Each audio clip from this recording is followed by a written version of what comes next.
बिस्मिल्लाहिर्रहमानिर्रहीम। अल्लाहुम्मा सल्ली अला मुहम्मद व अला आलि मुहम्मद व बारिक वसल्लिम अलैहि।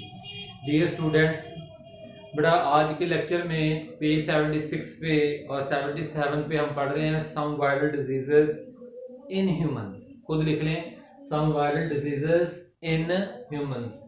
तो बड़ा जी, there are many diseases which are caused by viruses, only those are being mentioned here. वैसे तो बहुत सारी हैं, लेकिन उनमें से वो इस किताब में डिस्कस की जा रही हैं तो which have been are common in Pakistan. तो बड़ा ये किताब जो है ना वो 2000 में लिखी गई थी। डेंगू और उसके बाद ये जो कोविड-19 है, ये तो भी रिसेंटली एपिडेमिक हुआ है, तो ये इसलिए इनका जिक्र किताब में नहीं है। अगर किताब बदलेगी तो इंशाल्लाह ताला फिर आप अगली जो क्लास आएगी वो या जो भी मतलब जब बदलेगी तो उसमें डेंगू वाले वायरस का भी जिक्र होगा और जो है वो कोविड-19 वाले वायरस का भी जिक्र होगा। खैर, तो बड़ा जी, सम वायरल डिजीजेज में से जो है वो पहली डिजीज जो है वो स्मॉल पॉक्स, ठीक है, काजिंग एजेंट पॉक्स वायरसेस। अच्छा जी, एक ना इधर आपको साथ जो है वो नजर आ रहा होगा कि तस्वीर के अंदर जो है वो कॉ पॉक्स, चिकन पॉक्स और स्मॉल पॉक्स में के जो सिम्टम्स हैं उनमें क्या डिफरेंस होता है, ठीक है ना जी। फिर इस तरह से मेजल्स का भी एक आएगा। तो ये तकरीबन ऐसे ही होता है कि जिल्द पूरे जिस्म के ऊपर छाले से बन जाते हैं, लेकिन हमें जो है वो इनमें डिफरेंसेस को जो है वो नोट करना होता है स्पेशली। तो बड़ा जी जो है स्ट्रक्चर ऑफ, देखिए मैंने कैसे college and pox virus, structure of pox viruses, DNA enveloped viruses, history जो है आपकी किताब में कुछ इस तरह से लिखी हुई है कि in China in 12th century BC जो है, बिफोर क्राइस्ट जो है, हज़रत सल्लल्लाहु के पैदा होने से पहले जो है, तो ये एपिडेमिक थी ये डिजीज। तो यानी इससे हजारों की तादाद में जो वो लोग मर रहे थे। तो अच्छा जी, एशियन डिजीज है until the earlier 20th century, और 20वीं सदी के में भी जो है ये smallpox was a common disease throughout the world. पूरी दुनिया में एक बीमारी में से एक बीमारी थी।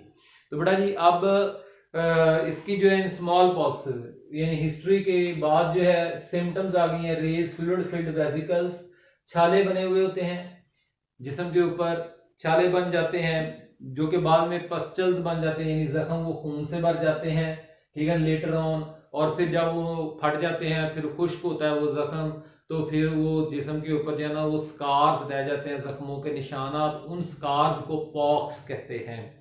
तो इसकी प्रिवेंशन मेजर्स क्या है, यानी ट्रीटमेंट क्या है? कोई वायरल डिजीज का कोई ट्रीटमेंट नहीं है, ठीक है जी। वायरस जो है वो आम तौर पर जनरली 14 डेज के बाद, 10 से 14 दिन के बाद अगर बंदा उस डिजीज से सर्वाइव कर जाता है तो उसके अगेंस्ट फिर वो इम्यून हो जाता है। तो बहरहाल वैक्सीनेशन, इम्यूनाइजेशन, बड़े इम्यूनाइजेशन की डेफिनेशन ये मैंने लिख दी है, ऊपर आपको नजर आ रही होगी। The increase in immunity against a particular disease by using vaccine. ये डेफिनेशन मैंने आपको फर्स्ट चैप्टर में भी लिखवाई हुई है।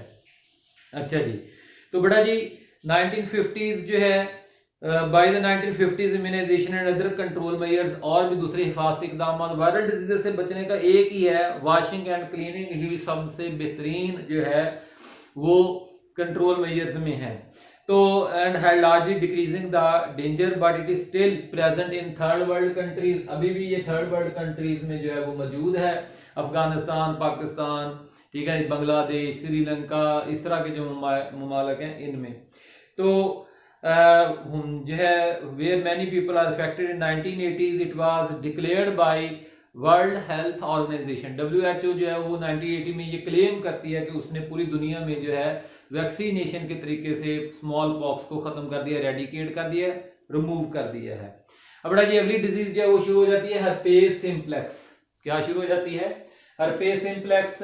तो आप तस्वीर देख रहे होंगे इसकी सिम्टम्स की। Causing agent herpes virus, structure of herpes virus, ये डीएनए वायरस है एंड नेचुरली अकरिंग डिजीज है। ये कुदरती तौर पर हो जाती है, बचपन में आपको भी हो सकता हुई हो, आप तस्वीर देख के आपको अंदाजा हो रहा होगा।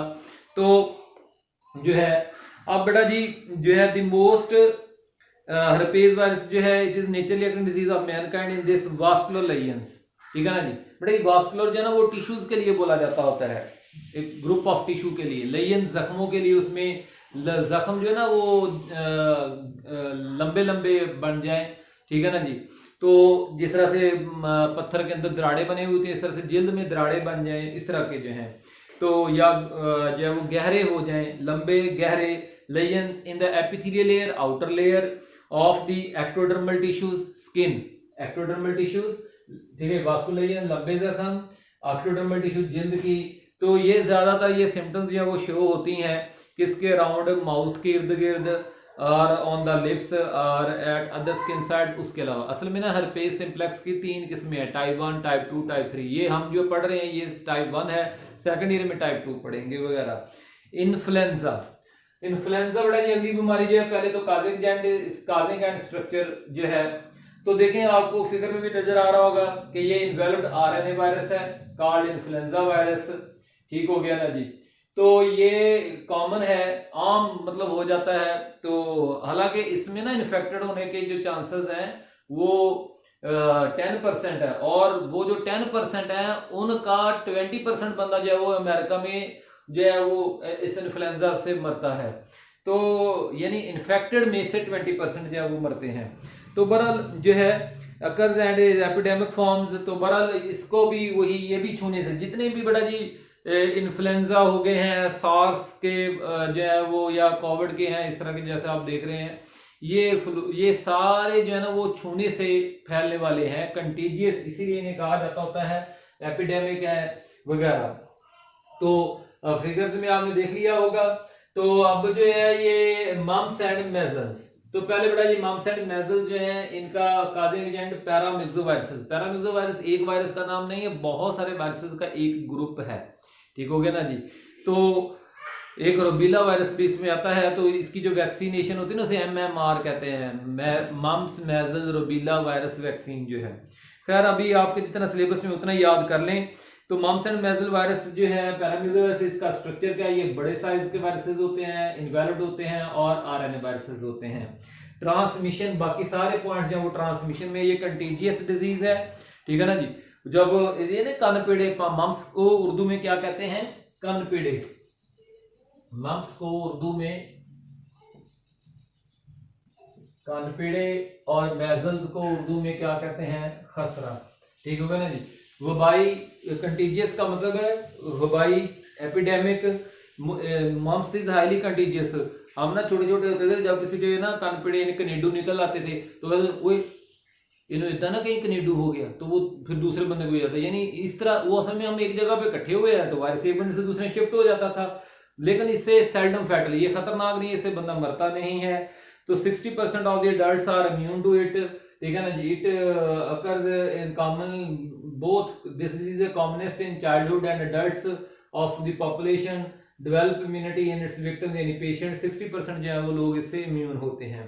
अब बेटा जी बारी आ गई है किसकी, पोलियोमाइलाइटिस जो है पूरा नाम है इसका। तो काजिंग एजेंट इसका पोलियो वायरस है and is found all over the world, ये पूरी दुनिया में पाई जाती है। इसकी अकरेंस जो है, प्राइमरी इन्फेक्शन जो है occurs varies with social and economic factors जो है। तो पोलियो वायरसेस के स्ट्रक्चर क्या है, ये स्मॉलर वायरसेस होते हैं और स्फेरिकल शेप के होते हैं, कैप्सिड की वजह से इनका स्फेरिकल कैप्सिड होता है, स्मॉलर वायरसेस होते हैं, RNA वायरसेस होते हैं। तो बेटा ये आपने फिगर्स भी साथ देख ली होगी। तो अल्लाह ताला हम सबके हिफाजत फरमाए। तो बेटा ये knitting and cleaning is the best preventive measure against all the viral diseases, समझ आ गई बात। तो अल्लाह ताला हम सबके हिफाजत फरमाए। कोई भी सवाल व्हाट्सएप पूछे, अल्लाह ताला हम सब कामयाब नासर आमीन, शुक्रिया।